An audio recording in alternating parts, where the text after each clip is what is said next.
আমাদের বাংলাদেশে নেওয়ার ব্যবস্থা করেন আর ডক্টর ইউনূস স্যারের কাছে। হ্যালো মা, আমি খাইছি মা। বিমানের টিকিট সিন্ডিকেট। প্রবাসীদের রক্ত চুষে খাওয়া ভয়ঙ্কর এক অপরাধী চক্র। ভূমিকা। প্রবাস জীবন খুব পরিচিত একটি শব্দ হলেও এর মধ্যে লুকিয়ে আছে হাজারো রেমিটেন্স যোদ্ধার না বলা গল্পগুলো, যারা নিজেদের হাড় ভাঙা কাটনের কষ্ট এবং প্রিয়জন থেকে আলাদা থাকার বিরহ ব্যথাকে বুকে চাপা দিয়ে দেশের অর্থনীতির চাকাকে সচল রাখতে অবদান রেখে যাচ্ছে যুগ যুগ ধরে। দেশের অর্থনীতিতে রেমিটেন্স কতটা শক্তিশালী প্রভাব রাখে তা বোঝার জন্য গত বছর জুলাই আগস্টে প্রবাসীদের রেমিটেন্স পাঠানো বন্ধ রাখার সিদ্ধান্ত এবং ফলশ্রুতিতে রেমিটেন্স খাতে ভয়াবহ ধসের পরিসংখ্যানকে আমরা সামনে রাখতে পারি। অথচ সেই প্রবাসী আজ অমানবিক শোষণ এবং বৈষম্যের শিকার, যার নেপথ্যে আছে প্রবাসীদের রক্ত চুষে খাওয়া ভয়ঙ্কর এক অপরাধী চক্র, বিমানের টিকিট সিন্ডিকেট। বিমানের টিকিট সিন্ডিকেট কি এবং কেন? বিমানের টিকিট সিন্ডিকেট হল সুসংগঠিত একটি অপরাধ চক্র, যারা বিদেশগামী সাধারণ জনগণের, বিশেষ করে প্রবাসীদের খরচের উপর মাত্রাতিরিক্ত মুনাফা অর্জন করার জন্য অবৈধভাবে বিমানের টিকিট বিক্রির বাজারে নিজেদের আধিপত্য প্রতিষ্ঠা করেছে। যাদের অপরাধমূলক কর্মকাণ্ড প্রকাশ্য হলেও রহস্যজনকভাবে তারা সর্বদা আইনের আওতার বাইরেই থেকে যাচ্ছে। এই সিন্ডিকেট কখনো টিকিটের প্রাপ্যতা সীমিত করে টিকিটের দাম অত্যধিক বাড়িয়ে দেওয়ার মাধ্যমে জনগণের কষ্টার্জিত অর্থের উপর অধিক মুনাফা কামিয়ে নেয়, আবার কখনো ভুয়া টিকিট বিক্রি করে বিদেশ গমনেচ্ছুদের চরমভাবে প্রতারিত করে। অপরাধ চক্রটি সাধারণত তিনটি প্রক্রিয়ায় কাজ করে থাকে।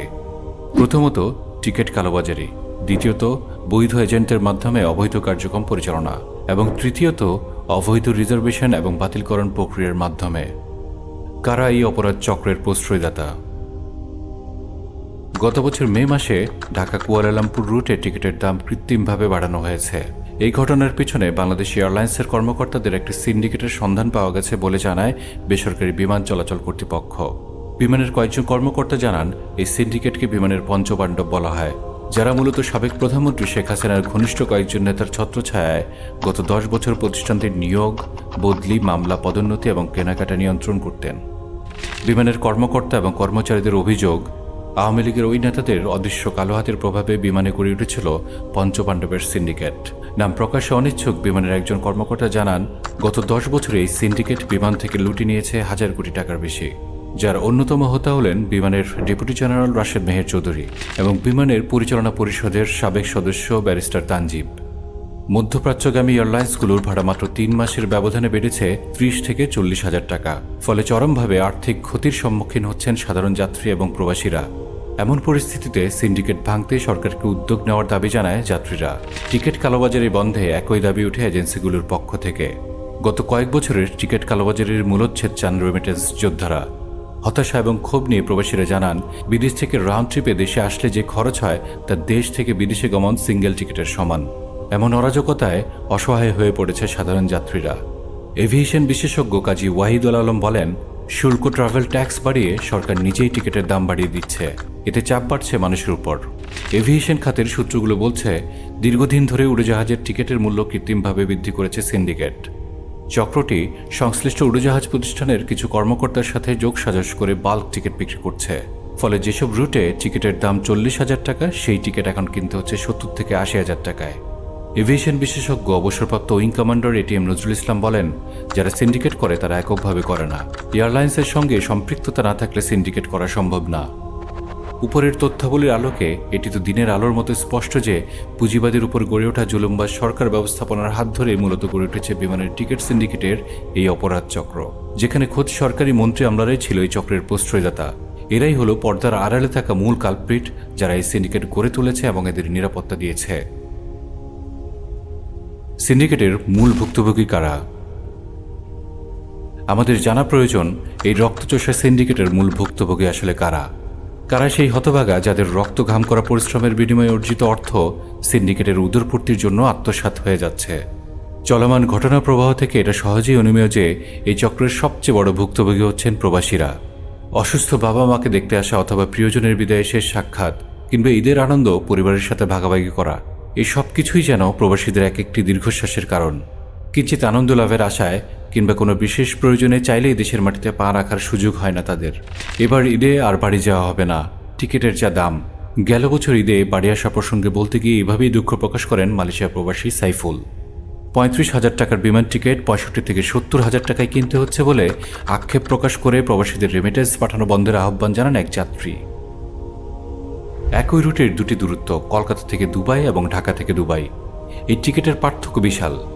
২০২৫ সালের জানুয়ারির তথ্য অনুযায়ী কলকাতা দুবাই রুটের ভাড়া ছিল ২২,৪৭১ টাকা, যেখানে ঢাকা দুবাই রুটে একই এয়ারলাইন্সের ভাড়া ১,২৮,৪২০ টাকা। এমন তথ্য উল্লেখ করে একজন প্রবাসী আক্ষেপ করে বলেন, বিমানের কালো বিড়ালদের সিন্ডিকেট কি কখনো ভাঙবে না?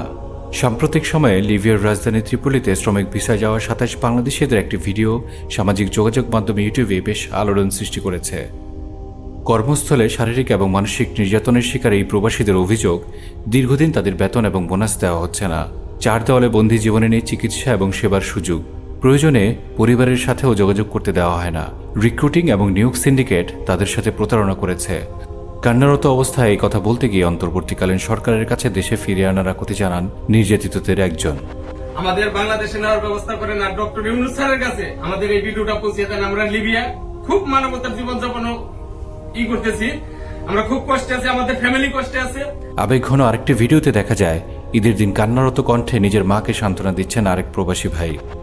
হ্যালো মা, আমি খাইছি মা, আমি খাইছি তো মা, অনেক কিছু খাইছি মা, অনেক কিছু, গরুর মাংস, পোলোয়া, তারপর ছাগলের মাংস। শুধু কি এখানেই থেমে আছে প্রবাসীদের দুঃখ কষ্টের পরিসংখ্যান? না, বরং টিকিট সিন্ডিকেটের প্রতিটি বলয়ে প্রতিনিয়ত হয়রানি এবং বৈষম্যমূলক আচরণের শিকার হচ্ছেন প্রবাসীরা। এমনকি জনসম্মুখে মেরে রীতিমতো রক্তাক্ত করে দেওয়া হচ্ছে দেশের জন্য নিঃস্বার্থভাবে কাজ করে যাওয়া রেমিটেন্স যোদ্ধাদের। গেল বছরের মাঝামাঝি সৌদি প্রবাসী এক রেমিটেন্স যোদ্ধাকে বিমানবন্দরেই দলবদ্ধভাবে আক্রমণ করেছে এপিবিএনের সদস্যরা।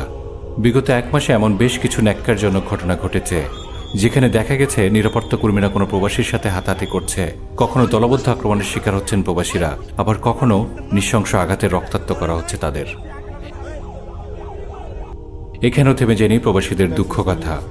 সিন্ডিকেটের কবলে চড়ামূল্যে বিদেশে গিয়ে দীর্ঘ প্রতীক্ষার পর যখন তাদের কষ্টার্জিত সঞ্চয় আর প্রিয়জনদের জন্য গভীর আবেগ এবং অনুভূতিতে মোড়ানো উপহারগুলো নিয়ে যখন দেশের মাটিতে পা রাখছেন, ঠিক তখনই তাদের উপর জেঁকে বসছে টিকিট সিন্ডিকেটের হাতেই লালিত আরেকটি লুটেরা চক্র, যারা লুটিয়ে নিচ্ছে প্রবাসীদের সর্বস্ব। এ যেন আবু ইসাক রচিত যোগ গল্পেরই বাস্তব প্রতিচ্ছবি, যেখানে রাষ্ট্রের হালধরা নাবিকদের চুষে খাচ্ছে বিমানের টিকিট সিন্ডিকেট নামক এক রাষ্ট্রযন্ত্র। একবার নিজেকে এমন এক প্রবাসীর অবস্থানে ভাবুন, যে তার প্রিয়জনের বিদায়ে এক পলক দেখার জন্য দেশে আসতে পারছে না, একটু সঙ্গ দিতে অসুস্থ বাবা মা কিংবা স্ত্রী সন্তানের পাশে সে দাঁড়াতে পারছে না, হাজার অপেক্ষার প্রহর গুণে বছর শেষে একটু আনন্দ ভাগাভাগি করতে পরিবারের কাছে আসতে পারছে না। তখন কেমন লাগবে আপনার? কেমন লাগবে যখন আপনি জানবেন যে দেশের অর্থনীতি সচল রাখতে বিদেশের মাটিতে রক্ত পানি করে দিয়ে অর্থ উপার্জন করছেন, সেই দেশেরই একদল রক্তচোষা আপনার সমস্ত আবেগ এবং অনুভূতিকে নারী এবং মদের পেছনে বিকিয়ে দিচ্ছে। শেষ কথা, জুলাই অভ্যুত্থানে বিগত ফ্যাসিস্ট সরকারের পতনের পর অন্যদের মতো এবার সবকিছু ঠিক হয়ে যাবে এমন আশায় বুক বেঁধেছিল প্রবাসীরাও। অতীতের সমস্ত না পাওয়ার কষ্ট যন্ত্রণা ভুলে গিয়ে নতুন করে স্বপ্ন দেখেছিল। শোষণ এবং বৈষম্যের সমাপ্তি ঘটবে বলে শেষ অশ্রুবিন্দুটুকু মুছে হেসে উঠেছিল হয়তো।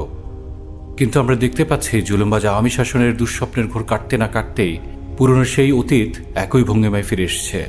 পুরো একটি ফ্যাসিস্ট রেজিমের পতনে যে রেমিটেন্স যোদ্ধাদের অবদান ছিল বন্দুকের শেষ বুলেটের ন্যায়, সেই অবদান এত তাড়াতাড়ি কিভাবে বিস্তৃত হতে পারে?